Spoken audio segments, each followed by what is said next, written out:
की श्रद्धा की अभिव्यक्ति का है। और किसी भी शिष्य के जीवन में जो सबसे बड़ी अभिव्यक्ति हो सकती है वो अभिव्यक्ति इसी रूप में हो सकती है दोस्तों कि हमारी श्रद्धा समर्पण बनकर हमारे गुरु के चरणों में जा पहुंचे। व्यक्ति के पास ऐसा नहीं है कि और बलों की कमी होती है, शरीर का बल है, धन का बल है, जन का बल है, पर इन सारे के सारे बलों की अपनी एक सीमा है और समय भी सुनिश्चित है। कोई कितना भी बलवान क्यों ना हो, उससे ज्यादा बलवान कोई ना कोई तो होता है। एक क्षण को ये मान ही लिया जाए कि एक ही व्यक्ति सारा बल लेकर के बैठा है। कहते हैं कि रावण के पास बहुत बल था, 9 ग्रहों के ऊपर शासन करता था, और शनि देवता जब मेघनाद का जन्म होने वाला था तो उसने सारे देवताओं से कहा कि तुम लोग जाकर के उच्च कक्षा में बैठ जाओ। सारे देवताओं ने आज्ञा का पालन किया। रावण का इतना आतंक था, शनि देवता ने मना कर दिया। शनि देवता ने कहा कि मैं न्याय का देवता हूं, अन्याय नहीं कर सकता हूं। परिणाम क्या हुआ? परिणाम ये हुआ कि मेघनाद अल्पायु हुआ, पर बदले में बदला लेने के लिए रावण ने शनि देवता के दाएं पैर पर प्रहार कर दिया। इसीलिए बाकी के ग्रहों की तुलना में शनि देवता धीरे चलते हैं, ड्योढ़ी लगती है। उस व्यक्ति की ताकत का आप अंदाजा लगा के देखिए जो शनि देवता की छाती पर पैर रख करके बैठता था, वो रावण।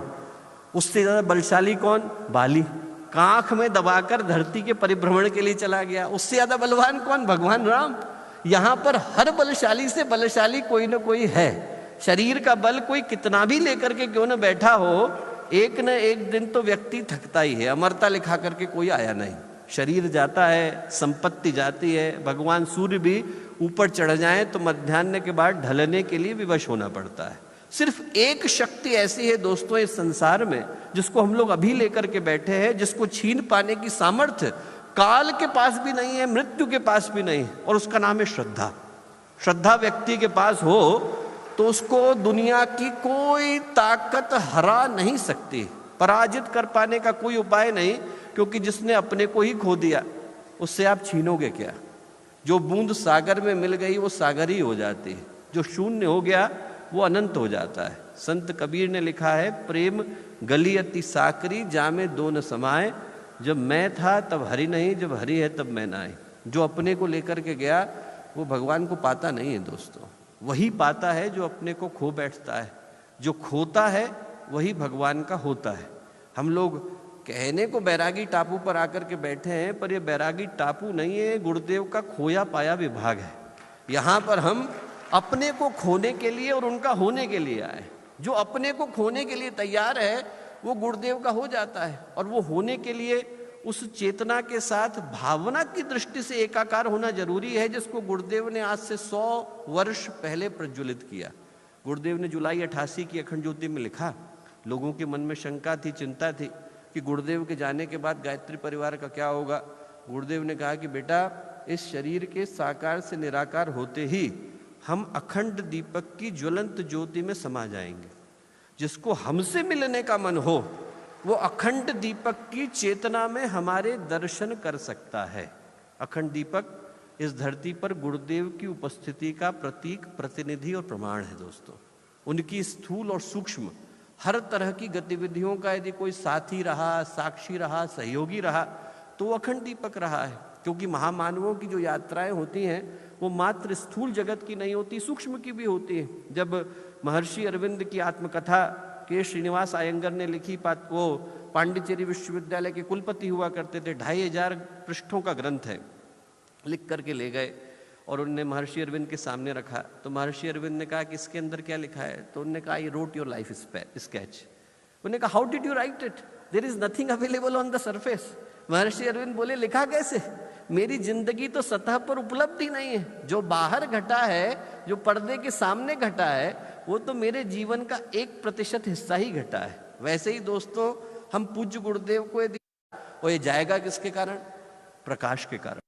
रात तभी अंत होती है जब सवेरा होता है दोस्तों। भगवान सूरज निकलते हैं तभी रात का अंत होता है। नहीं कोई रात गहरा रही हो तो कहे कि हम पुलिस को कंप्लेन करेंगे, हम कोर्ट में जनहित याचिका डालेंगे, तो उससे कुछ होगा नहीं।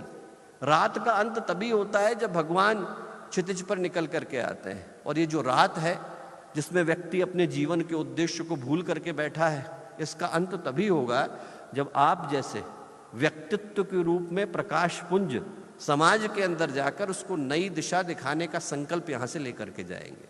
आप लोग कीमती लोग हैं दोस्तों। आप लोग गुरुदेव के हीरे हैं। हमने आप लोगों को यहाँ पर आपका समय काटने के लिए नहीं बुलाया है, यहाँ संकल्प लेने के लिए बुलाया है। मैं कहूँगा कि यहाँ से हम लोग हृदय में एक ही भाव लेकर के जाएं। गुरुदेव ने 24 वर्ष की साधना करी, इतने बड़े गायत्री परिवार को, दुनिया के नवयुग को, सतयुग को, उसकी आधारशिला को रखा। हमें यहाँ से एक ही संकल्प लेकर के जाने की आवश्यकता है कि हमारा जीवन उसी साधना की प्रतिमूर्ति बने। परिष्कृत व्यक्तित्व होते हैं, पवित्र व्यक्तित्व होते हैं, समाज बदल जाता है। दोस्तों, दूध वही है। आप सांप के मुंह में रख दो तो जहर बन जाता है, और ऋषि के हाथ में दे दो तो प्रसाद बन जाता है। संपत्ति अपने आप में बुरी नहीं, यदि व्यक्ति के पास संस्कृति हो, व्यक्ति के पास संस्कार हो, तो संपदा को नई दिशा देते हैं। और मुझे पूरा विश्वास है कि आप जैसे व्यक्तित्व जब यहाँ से जाएंगे तो आप लोगों का भाई होने के नाते, आप लोगों का अपना होने के नाते, मैं जब आप लोगों की आंखों में देखता हूँ तो आने वाले भविष्य की स्वर्णिम राहु को देखता हूँ, आने वाले समय के सतयुग को देखता हूँ, और इस विश्वास को देखता हूँ कि आप लोगों के माध्यम से पूज्य गुरुदेव की, वंदनीय माता जी की वो चेतना जन जन तक पहुँचेगी, जिसके लिए अखंड दीपक इस धरती पर अवतरित हुआ। सौभाग्य की इस बेला में आप लोगों को पुनः शुभकामनाएं देता हूँ। और एक छोटी सी बात कह करके अपनी बात को समाप्त करूंगा। वो किसी की लिखी हुई पंक्तियां हैं, पर आज के दिन के लिए बिल्कुल समीचीन है। गंगा की कसम, गंगा की कसम, यमुना की कसम, गंगा की कसम, यमुना की कसम, सागर की कसम, सतलुज की कसम, ये ताना बाना बदलेगा। गंगा की कसम, यमुना की कसम, सागर की कसम, सतलुज की कसम, ये ताना बाना बदलेगा। कुछ हम बदलें, कुछ तुम बदलो, तभी ये जमाना बदलेगा। ये जमाना बदलने के लिए तैयार है, आप लोगों के माध्यम से तैयार है। पुनः बहुत सारी शुभेच्छाएं, शुभकामनाएं, मंगल कामनाएं।